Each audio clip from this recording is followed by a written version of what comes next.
আকাশবাণী আগরতলা স্থানীয় সংবাদ পড়ছি চন্দন লেখা পাল। এখনকার বিশেষ বিশেষ খবর হলো, রাজ্যপাল ইন্দ্রসেনা রেড্ডি নাল্লু বলেছেন 2047 সালের মধ্যে বিকশিত ভারত গঠনে মহারাষ্ট্র ও গুজরাট গুরুত্বপূর্ণ ভূমিকা পালন করছে।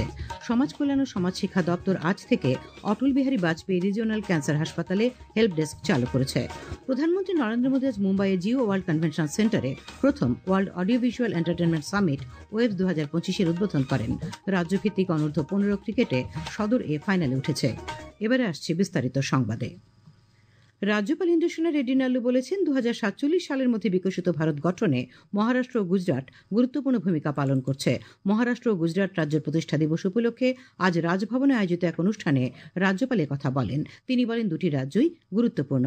মহারাষ্ট্র দেশের অর্থনীতিতে গুরুত্বপূর্ণ ভূমিকা নিচ্ছে, অন্যদিকে গুজরাট শিল্পক্ষেত্রে গুরুত্বপূর্ণ এক রাজ্য।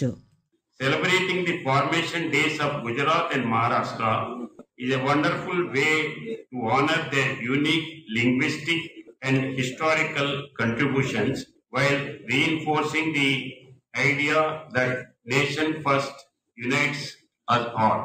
Gujarat and Maharashtra are the pillars of India's progress. Both states have gifted India iconic personalities who have shaped the nation. অনুষ্ঠানে রাজ্যপাল ত্রিপুরায় কর্মরত মহারাষ্ট্র ও গুজরাট নিবাসীদের উত্তরীয় পরিয়ে সংবর্ধনা জানান। অনুষ্ঠানে ভাষণ দেন ত্রিপুরায় ওএনজিসিতে কর্মরত আধিকারিক গুজরাট নিবাসী জয়েশ ট্র্যাঙ্ক ও রাজেশ কুমার রামচন্দ্র চিচলিকর। সমাজ কল্যাণ ও সমাজ শিক্ষা দপ্তরের উদ্যোগে আজ থেকে অটল বিহারী বাজপেয়ী রিজিওনাল ক্যান্সার হাসপাতালে হেল্প ডেস্ক চালু হয়েছে। সমাজ কল্যাণ ও সমাজ শিক্ষামন্ত্রী টিঙ্কু রায় হেল্প ডেস্কের উদ্বোধন করে বলেন, রাজ্যের ক্যান্সার আক্রান্ত রোগীরা অল্প সময়ের মধ্যে যাতে ভাতা পেতে পারেন সেই লক্ষ্যে এই সহায়তা কেন্দ্র খোলা হয়েছে। ক্যান্সার আক্রান্ত রোগীদের মধ্যে যারা সরকারি চাকরি করেন না এবং যাদের বার্ষিক আয় 1,50,000 টাকার নিচে, তারা এই ভাতা পেয়ে থাকেন।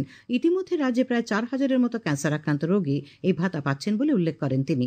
অনুষ্ঠানে বক্তব্য রাখেন রিজিওনাল ক্যান্সার হাসপাতালের রোগী কল্যাণ সমিতির চেয়ারম্যান বিধায়ক রতন চক্রবর্তী, রোগী কল্যাণ সমিতির vice president doctor Dilip Das.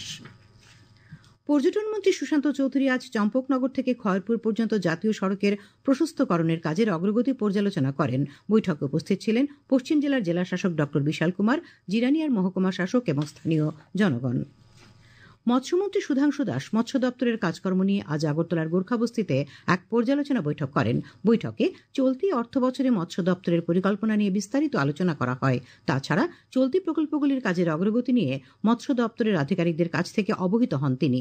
বৈঠকে মৎস্যমন্ত্রী বৈজ্ঞানিক পদ্ধতিতে মাছ চাষ করে স্বাবলম্বী হবার উপর গুরুত্ব আরোপ করেন। জনজাতি কল্যাণমন্ত্রী বিকাশ দেববর্মা জানিয়েছেন, 3টি বিদ্যালয়কে উচ্চ বুনিয়াদী বিদ্যালয়ে উন্নীত করা হয়েছে। এই বিদ্যালয়গুলি হল আমবাসা সাধুটিলার রাধামোহন মেমোরিয়াল বিদ্যালয়, কাঞ্চনপুরের উড়িছড়ার রতনমণি মেমোরিয়াল বিদ্যালয় এবং করবুকের আশ্রম স্কুল। সিপিআইএম ও সিআইটিউর উদ্যোগে আজ রাজ্যের বিভিন্ন স্থানে আন্তর্জাতিক শ্রমিক দিবস পালন করা হয়। এই উপলক্ষে আগরতলায় সিপিআইএম এর পশ্চিম জেলা অফিসে অনুষ্ঠিত এক সভায় প্রাক্তন মুখ্যমন্ত্রী মানিক সরকার, সিআইটিউর সভাপতি মানিক দে, সাধারণ সম্পাদক শঙ্কর প্রসাদ দত্ত ও সিপিআইএম নেত্রী মহুয়া কর মে দিবসের তাৎপর্য ব্যাখ্যা করে বক্তব্য রাখেন। এর আগে আজ সকালে আগরতলায় সিপিআইএম রাজ্য দপ্তরে আয়োজিত অনুষ্ঠানে বিরোধী দলনেতা জিতেন্দ্র চৌধুরী ও সিটু রাজ্য দপ্তরের সংগঠনের রাজ্য সভাপতি শঙ্কর প্রসাদ দত্ত এবং সম্পাদক মানিক দে বক্তব্য রাখেন। আন্তর্জাতিক শ্রমিক দিবস উপলক্ষে আজ এসইউসিআইসি রাজ্য কমিটির উদ্যোগে বটতলা এক সভার আয়োজন করা হয়।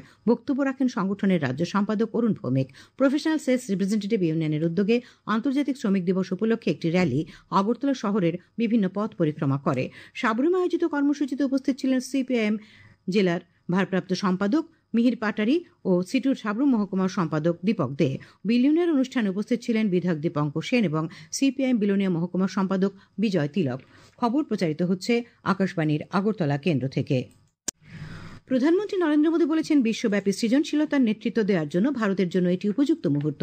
আজ মুম্বাইয়ের জিও ওয়ার্ল্ড কনভেনশন সেন্টারে প্রথম world audio visual entertainment summit WAVES 2025 উদ্বোধন করে কথা বলেন তিনি। এই ওয়েবস আগামী 4 মে পর্যন্ত চলবে। প্রধানমন্ত্রী বলেন, world audio visual entertainment summit WAVES কোনো সংক্ষিপ্ত রূপ নয়, বরং এটি সংস্কৃতির সৃজনশীলতা এবং সার্বজনীন সংযোগের একটি তরঙ্গ। তিনি বলেন, এটি একটি বিশ্বব্যাপী মঞ্চ যা শিল্পী এবং স্রষ্টাদের নতুন ধারণা প্রচার করবে। প্রধানমন্ত্রী বলেন, 100টিরও বেশি দেশের শিল্পী, উদ্ভাবক, বিনিয়োগকারী এবং নীতি নির্ধারকরা এক ছাদের নিচে একত্রিত হওয়ায় ওয়েবস বিশ্বের দৃষ্টি আকর্ষণ করছে। ওয়েবস বাজার উদ্যোগের প্রশংসা করে তিনি বলেন, এটি উদ্ভাবক এবং স্রষ্টাদের উৎসাহিত করবে।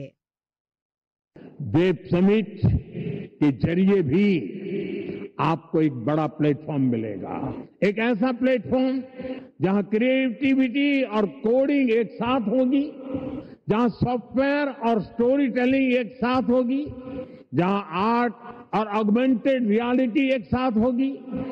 आप इस प्लेटफॉर्म का भरपूर इस्तेमाल करिए, बड़े सपने देखिए, उन्हें पूरा करने के लिए पूरी ताकत लगा दीजिए।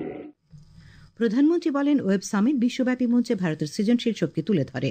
তিনি বলেন, আজ ভারত চলচ্চিত্র প্রযোজনা, ডিজিটাল কন্টেন্ট, গেমিং, ফ্যাশন, সঙ্গীত এবং লাইভ কনসার্টের জন্য একটি বিশ্বব্যাপী কেন্দ্র হিসেবে আবির্ভূত হচ্ছে। তিনি বলেন, বর্তমানে বিশ্বব্যাপী অ্যানিমেশন বাজারের মূল্য $430 বিলিয়ন বেশি এবং আগামী দশকের মধ্যে এটি দ্বিগুণ হওয়ার সম্ভাবনা রয়েছে।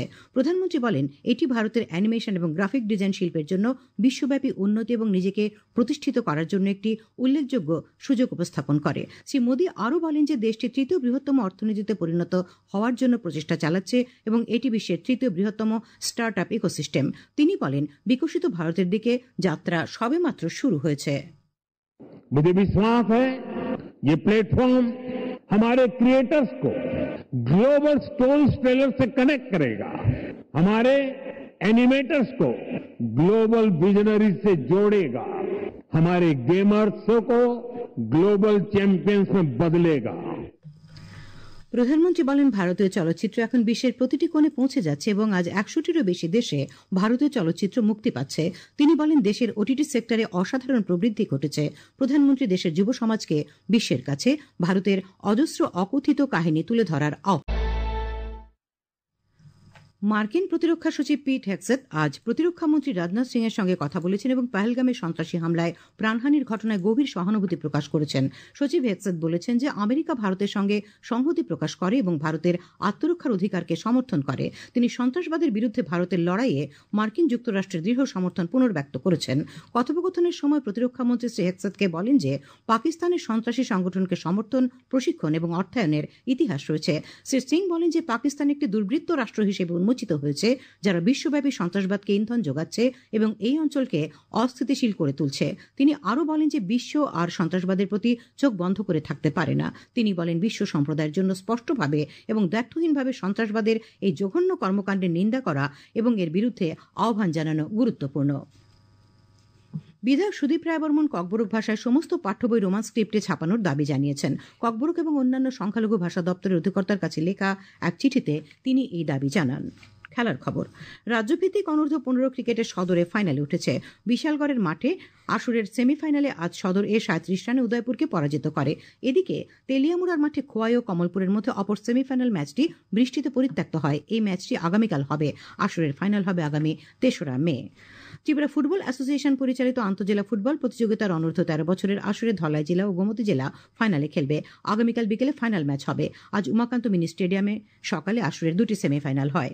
আবহাওয়া, আগামী 24 ঘন্টায় রাজ্যের সব জেলায় বিক্ষিপ্তভাবে বজ্রবিদ্যুৎ সহ ঘন্টায় 30 থেকে 40 কিলোমিটার বেগে ঝোড়ো হাওয়া বয়ে যাওয়ার সতর্কবার্তা জারি করেছে আবহাওয়া দপ্তর। আজ সকাল 8:30 থেকে সন্ধ্যে 5:30 পর্যন্ত আগরতলা বিমানবন্দর এলাকায় বৃষ্টিপাতের পরিমাণ 10 মিলিমিটার। আগামীকাল সর্বোচ্চ তাপমাত্রা 34 ডিগ্রি সেলসিয়াস এবং সর্বনিম্ন 23 ডিগ্রি সেলসিয়াসের কাছাকাছি থাকতে পারে। শেষ করার আগে খবরের বিশেষ অংশগুলি আরেকবার। রাজ্যপাল ইন্দ্রসেনা রেড্ডি নাল্লু বলেছেন, 2047 সালের মধ্যে বিকশিত ভারত গঠনে মহারাষ্ট্র ও গুজরাট গুরুত্বপূর্ণ ভূমিকা পালন করছে। সমাজ কল্যাণ ও সমাজ শিক্ষা দপ্তর আজ থেকে অটল বিহারী বাজপেয়ী রিজিওনাল ক্যান্সার হাসপাতালে হেল্প ডেস্ক চালু করেছে। প্রধানমন্ত্রী নরেন্দ্র মোদী আজ মুম্বাইয়ের জিও ওয়ার্ল্ড কনভেনশন সেন্টারে প্রথম world audio visual entertainment summit WAVES 2025 উদ্বোধন করেন। রাজ্যভিত্তিক অনূর্ধ্ব 15 ক্রিকেটে সদরে ফাইনালে উঠেছে। স্থানীয় সংবাদ আজকের মতো এখানেই শেষ হলো। পরবর্তী বাংলা স্থানীয় সংবাদ প্রচারিত হবে আগামীকাল সকাল 7:35